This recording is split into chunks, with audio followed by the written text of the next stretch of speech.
Жакшы жаңылык. Бүгүн дагы бир ирет жогорку кеңеште Кыргызстанга оң рулдуу унаалар боюнча тема көтөрүлдү. ЕС нет запрета. ЕС нет запрета на импорт праворульных машин. Об этом на заседании парламента по международным делам, обороне, безопасности и миграции сообщила заместитель главы праворуль таможенный союз запрет дегендер. Заместитель главы Гостаможенной службы Эльнура Мамбетжунушова айтты дейт. В рамках ЕС нет запрета на ввоз праворульных авто.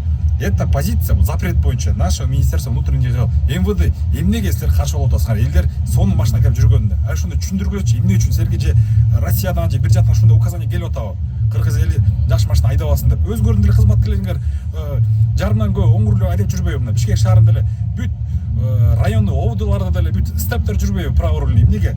Ошол эле учурда депутат Чыгыз Айдарбеков отметил, что некоторые страны ЕС разрешили ввоз праворульных автомобилей. Так что, жигиттер, Кыргызстандагы 3 жыл болсун, кыска мөөнөткө, пока электромобилдер, заводды, өзбектердин заводу иштеп, сонун машина чыкканга чейин келе жаткан 10 жылда оң рулдуу унаалар киргизип, 3 жылга разрешение алып, ошол 10 жылда ушул 3 жылга кирген унааларды айдап туралык.